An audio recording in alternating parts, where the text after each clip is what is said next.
Well, let's go deeper into the impact of these sanctions on Iran's economy.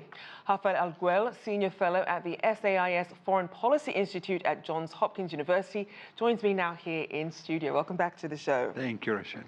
So obviously, having heard this news, how are Iranians inside and outside of the country reacting to these developments? They're having a very difficult time. The greatest impact on the daily life of Iranian has been basically the inflation and the loss of value to the rial, the currency. Almost, it fell by about 60%. So they've lost 60% of the value of their rials. That means that their imports have gone up, the cost of any imported goods have gone up by that much. So that is the biggest impact on the daily life of Iranians. Of course, there is also the prospects for jobs that is very, very difficult to have. The Pew Research issued a survey only a couple of months ago saying that only 6% of Iranians think that the labor market is good enough.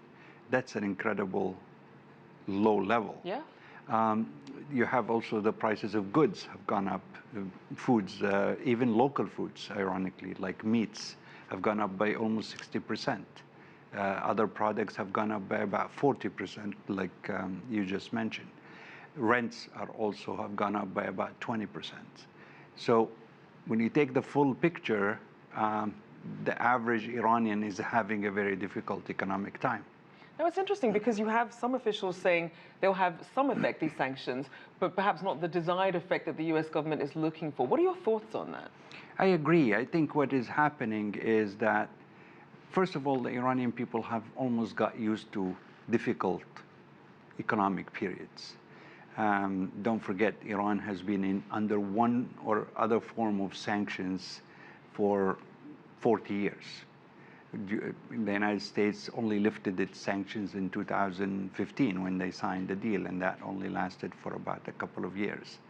So Iranians are used to, at that time it was completely international sanctions. Right. Now they're mainly American sanctions. And that is, but however, there is a drive, a national drive. Iranians have a very strong national identity. And feeling that they're being bullied by the outside world basically is consolidating the power of the regime. The government is experiencing more support in the face of external aggressions and threats than it actually usually does. It's interesting because you mentioned the domestic support. You also have obviously a lot of trade partners and countries that are signatories to this nuclear deal who do still want to honor it. How are those relationships being managed? The other country, the U.S. sanctions are primary on financial.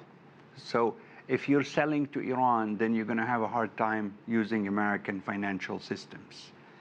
And that is driving, ironically, the United States' aggressive stand, not only on Iran, but the use of sanctions systematically over the last few years on Korea, and before it was Syria, Iraq, and you name it, has driven the globe, the other partners and other countries to start thinking outside of the dollar system.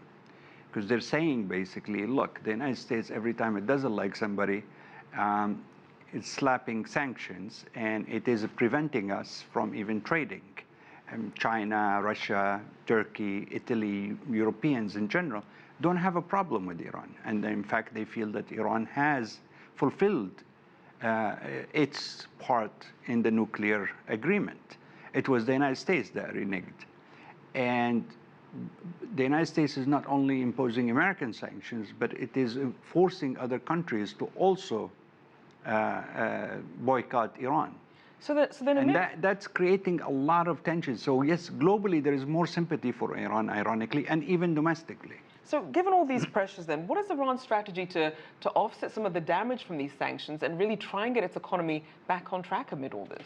Well, they're trying very hard to sort of manage internally with whatever they have. For example, on the currency market, the price of the official rate is about 42,000 rials to the US dollar. In the black market, it's about 130,000, 140,000. It used to be, it went up a few months ago all the way to 190. So the Iranian government injected more dollars into the economy that reduced it.